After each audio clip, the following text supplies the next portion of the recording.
South Korean officials held 2-hour-long tariff negotiations with their U.S. counterparts on Thursday in their latest efforts to narrow the gap on Seoul's $350 billion investment in Washington, ahead of the APEC leaders meeting taking place in South Korea later this month. The economy is recovering from a first-half downturn on the back of the government's stimulus coupon program, according to the Finance Ministry. The country also added 312,000 jobs last month, and its fastest year-on-year growth in 19 months. Talks are underway between South Korea and Cambodia to bring home nearly 60 Koreans detained there over job scams or other crimes. Seoul aims to repatriate them by the end of the week. We begin with updates from Cambodia, where crimes targeting South Korean nationals continue to draw concerns. A government task force led by Second Vice Foreign Minister Kim Jin-ah is in Cambodia to speed up the repatriation of Korean detainees there and to ensure the safety of Korean nationals in the Southeast Asian country. For more on this, we are joined on the line by our reporter Ejae. Ejae, it seems we do have an update on the repatriation schedule for the Koreans detained in Cambodia. Is that correct? Yes, that's right, Tommy. National Security Advisor Ri Sung-nak held a briefing on Friday and said a charter flight is being prepared to bring back the Koreans currently held by Cambodian authorities. Both sides are working for the flight to depart around 2 a.m. on Saturday local time from Phnom Penh. A team of Korean police officers has already left Incheon and will accompany the detainees on board. As most of those returning are criminal suspects connected to job scam operations, they will have to go through the proper legal procedures upon arriving in Korea.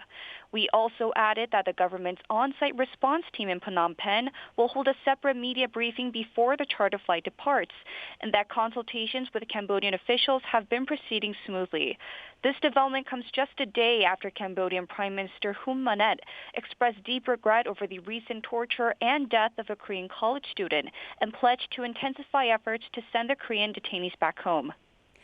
So more than 60 Koreans will be home soon. Now, before, there was another briefing earlier in the day regarding the emergency removal of online recruitment ads, luring people to Cambodia, right? Yes, that's right, Tommy. Lee Kyu-yeon, Senior Presidential Secretary for Public Relations, said President Ejae has ordered an emergency crackdown on the illegal job postings that lure Koreans abroad. President Lee has ordered the Korea Communications Commission, the Korea Communications Standards Commission, and the National Police Agency to urgently remove illegal job ads targeting not only Cambodia, but the entire Southeast Asian region. And he also explained that his crackdowns are intensified in Cambodia. Such ads could shift to other Southeast Asian countries as well.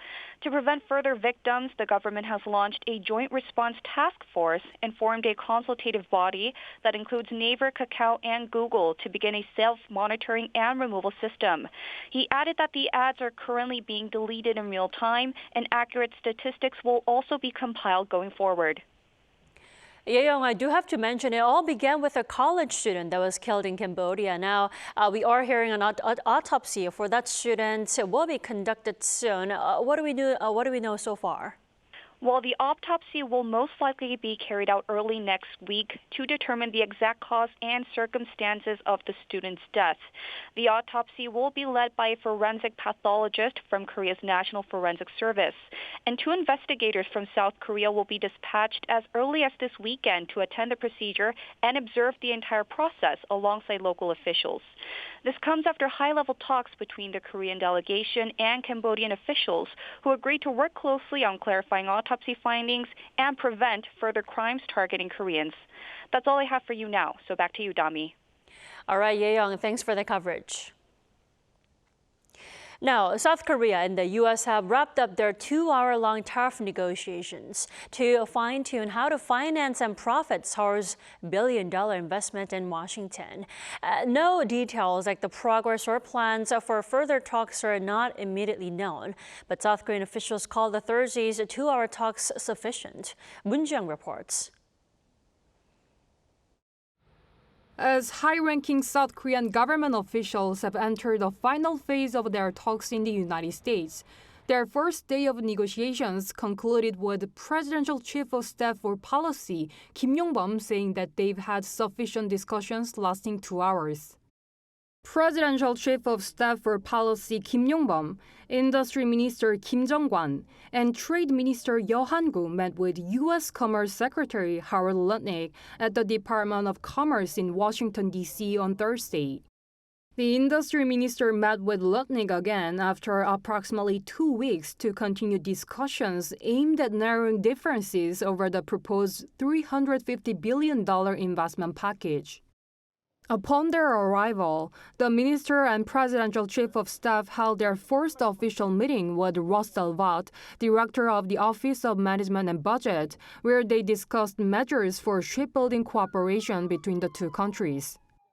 While the OMB is not directly involved in tariff negotiations, the South Korean delegation expects that emphasizing Korea-U.S. shipbuilding cooperation will positively influence efforts to reconcile differences regarding the $350 billion investment package. The OMB is a very crucial entity for the shipbuilding cooperation project. We are visiting the office as we want to listen to what it has to say and share each other's views on shipbuilding industrial cooperation between our country and the U.S. Earlier, Kim said that both nations are negotiating in the most earnest and constructive atmosphere. Regarding U.S. Treasury Secretary Scott Bessent's expectation of results within 10 days, the official took it as a positive sign. When the U.S. expects a result within 10 days, that apparently represents its interim assessment of the negotiations with us, and I read it as a sign that is not bad. Kim also emphasized the critical importance of the Korea-U.S. summit scheduled for the end of this month, held on the sidelines of the APEC leaders meeting in Gyeongju.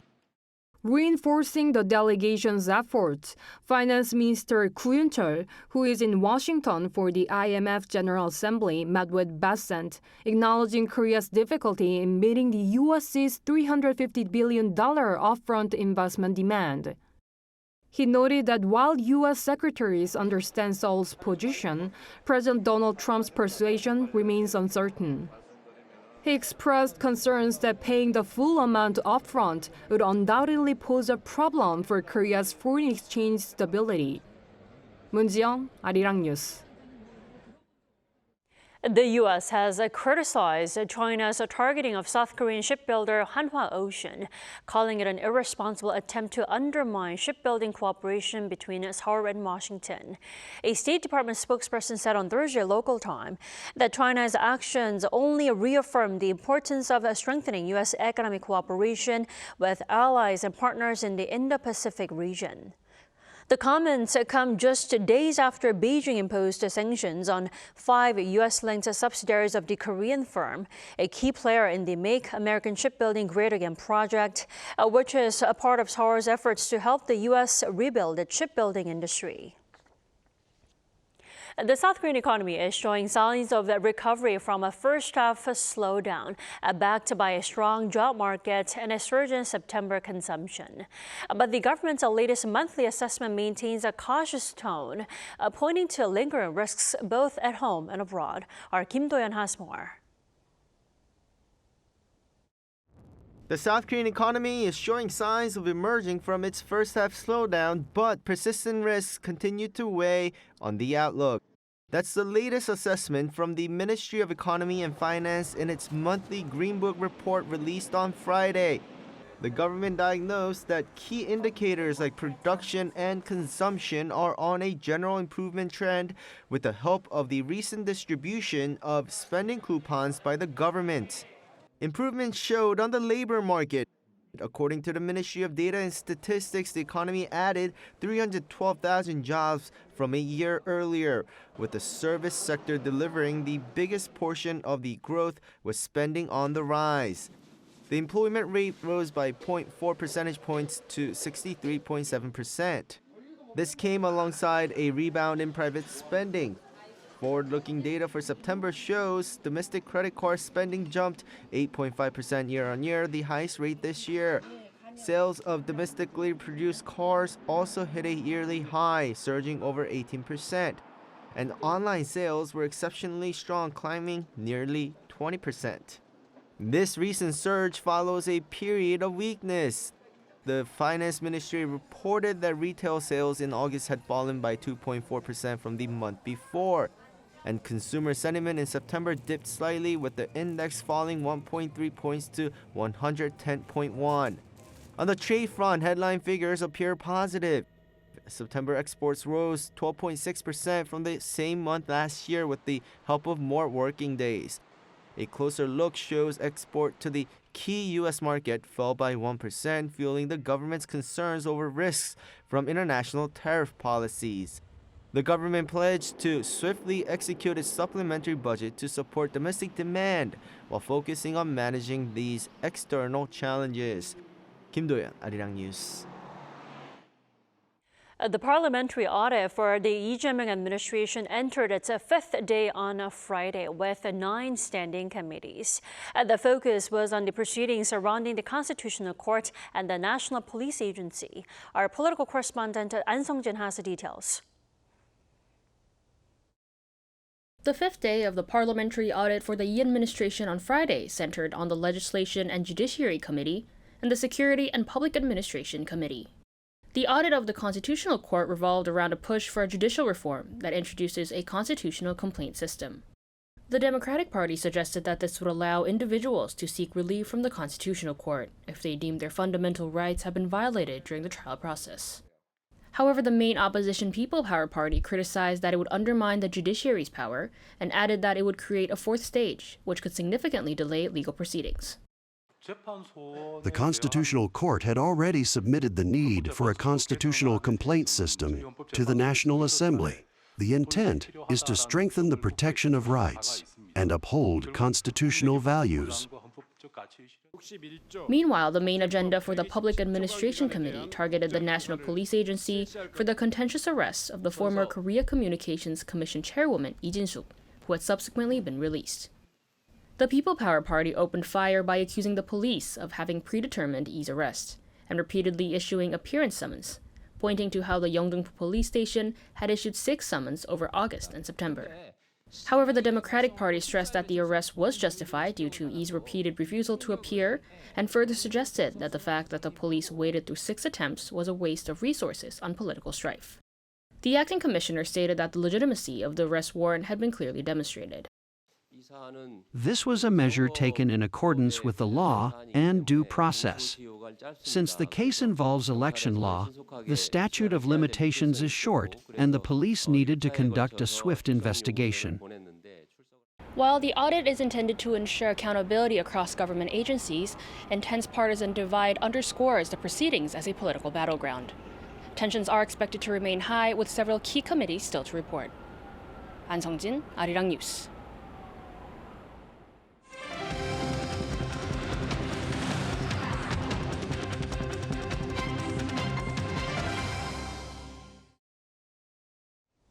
Just a day before his scheduled meeting with Ukrainian President Volodymyr Zelensky, U.S. President Donald Trump held an unexpected phone call with Russian President Vladimir Putin, which both sides reported claiming to have been very productive. Now, the two leaders have agreed to meet in Hungary within the next 2 weeks. Yoon-jin reports.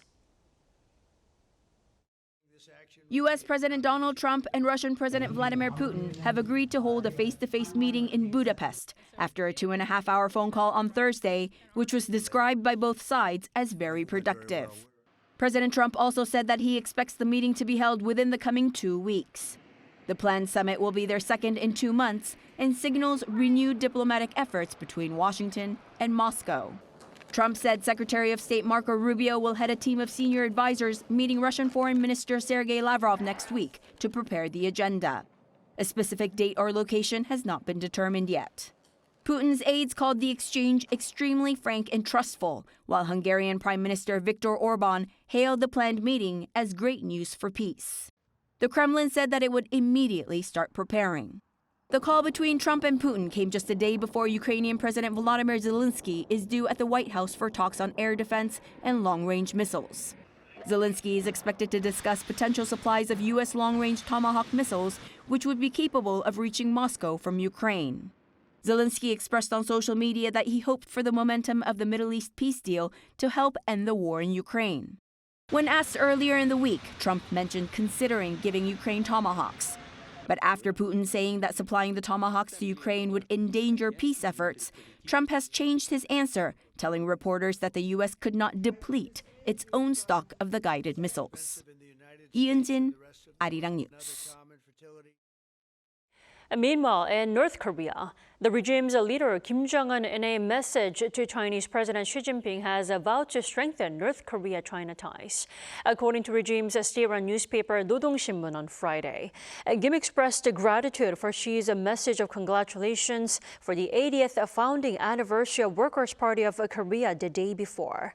While saying the regime could once again feel the friendship and support from China, Kim added Pyongyang is to further strengthen and develop cooperative ties with Beijing, in line with the new demands of the era. With a growing interest in Korea and thanks to the success of Korean animation, K-pop Demon Hunters, the number of visitors to National Museum of Korea this year surpassed 5 million for the first time in its 80-year history. Kim Bo-kyung tells us more. Annual visitors to the National Museum of Korea have surpassed 5 million for the first time. According to the museum on Friday, a total of 5,016,382 people visited from January 1st to October 15th this year. Among them, 4.83 million were South Koreans and 185,705 were foreign nationals. This is a 69.7% increase compared to the same period last year. This marks the first time since the museum opened in 1945 that its annual attendance exceeded 5 million in a single year. A growing surge in interest in Korea attributed to the global popularity of Korean culture, including the success of the Netflix's animated series K-pop Demon Hunters, seemingly led to the record. An annual visitor count of over 5 million places the museum in the top 5 globally. According to the art newspaper, the world's most visited museum in 2024, for example, was the Louvre in Paris with over 8.7 million visitors, followed by Vatican Museums, the British Museum, the Metropolitan Museum of Art, and Tate Modern. The National Museum of Korea has 13 affiliated national museums across the country. And with growing interest in Korea, the total number of visitors to all of these museums went over 11 million as well. Visitors to the affiliated national museums accounted for over 6.2 million, a roughly 10% increase compared to last year's. Eyes are now on whether the total visitors to the museum could approach 6 million by the end of the year. The director of the museum said it will aim to become a museum where culture can be enjoyed in everyday life with more exhibitions and improved viewing environment. Kim Bo-kyung, Arirang News.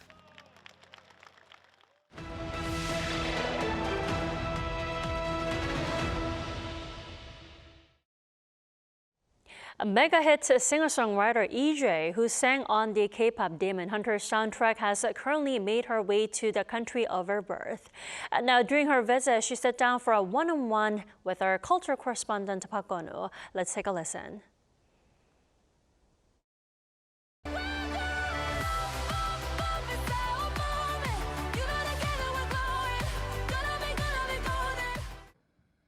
Up, up, up, Ejae goes, breaking records by topping the Billboard Hot 100 for 8 straight weeks. When Golden first hit #1, she says there was one person she couldn't stop thinking about. The first thing I thought of was 11, 12-year-old Ejae working her butt off in the studio at SM. And it was a little message to her, if it reached, like, that you did so good. For more than 2 decades, she's faced her share of hardships, especially during her 10+ years as a K-pop trainee. Though she failed to debut as an idol back then, she says every moment happened for a reason. I never, ever thought I'd be a songwriter in my life. That was never in my wish list. It just kind of organically happened when, after I came out of SM, I didn't know what I was supposed to do. She spent long hours working alone, training herself to be better at songwriting. Then came the pandemic. When that happened, we had to stay home. So it was hard, but It was honestly, in a way, amazing. It was a great experience because that's when I actually learned how to teach myself how to record. And a lot of songwriters don't really know how to record themselves or mix. Through lessons learned from hard times, she joined a K-pop Demon Hunters team and helped spark a global phenomenon. As excitement builds for a possible sequel, Ejae told us about her creative ideas without hesitation. 트로트, literally. That would be amazing. So we'd love to explore the 판소리 아리랑 world. And with the soundtrack's success, Golden was submitted in multiple categories for next year's Grammy Awards, boosting her chances for a win. Winning a Grammy Award is truly something I wish I saw a fellow Korean American woman, Asian American woman in the industry to win. It would open doors for so many people. After all these achievements, she reflects on what her younger self might say to her today. What do you think 11-year-old Ejae would tell you, seeing you now in one of your most golden moments of your life? Oh my God, that's another emotional question. I think she'd just be like, thank you. At the same time, she admits feeling pressure as expectations on her are so high. Be like water. And I love that saying. That's kind of the concept of whatever comes your way, even if there's a lot of pressure, just do your best. Do whatever you can and 최선을 다해. She also offered a heartfelt message to anyone chasing their dreams. If my story helps, please work hard, be resilient, be kind to yourself, and also be kind to others. Everyone needs a little bit of kindness. With that mindset, Ejae says she's working on her next steps, getting better at songwriting and exploring who she is as an artist, poised to shine golden as she was born to be. 박건우, Arirang News.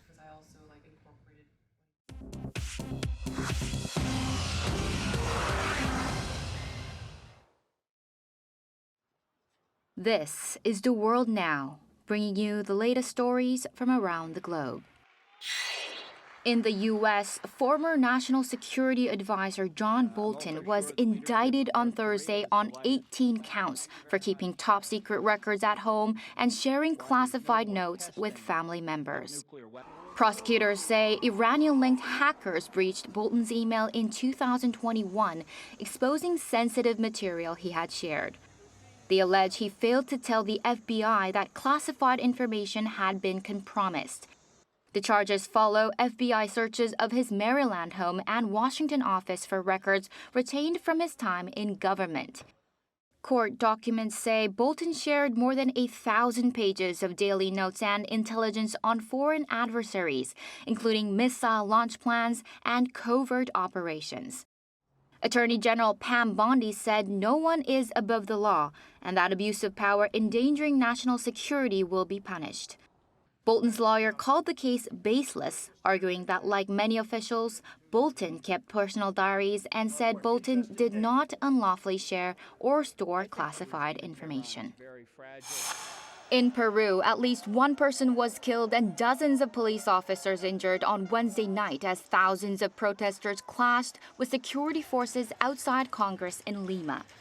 The protesters are demanding action on corruption and rising crime.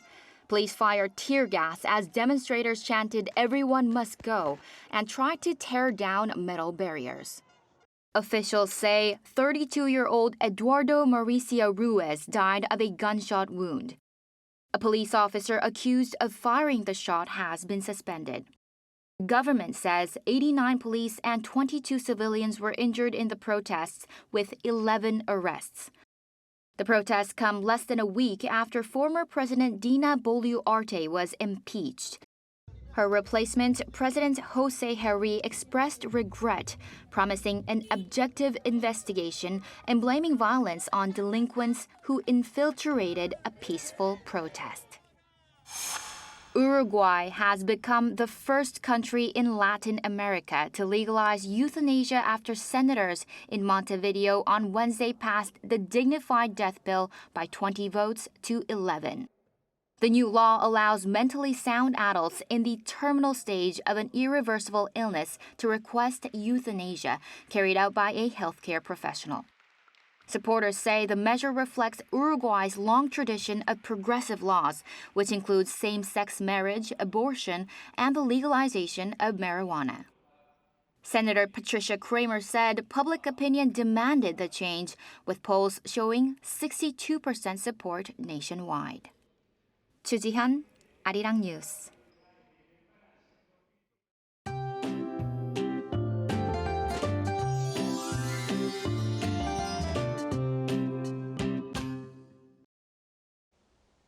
Rain is back again. It will start to rain everywhere tonight under cloudy skies across the country. This rain will mostly stop tomorrow morning. Looking at the expected rainfall, 20 to 70 millimeters is forecast in eastern parts of Gangwon-do province, 10 to 50 in Chungcheongnam-do and Jeollabuk-do provinces, and 10 to 40 millimeters in other areas of the country. In particular, between dawn and morning tomorrow, there will be heavy rain of around 20 millimeters per hour in Chungcheongnam-do province and the Jeollado provinces. After the rain, the morning temperature in Seoul will drop sharply to 5 degrees Celsius on Monday. Please dress warmly when you go outside. Tomorrow morning, Seoul will start off at 16 degrees, Chuncheon at 15 degrees. Daily highs will rise up to 19 to 24 degrees across the country. For the time being, frequent rain is expected in the eastern parts of Gangwon-do province. That's all for Korea. Here are the weather conditions around the world.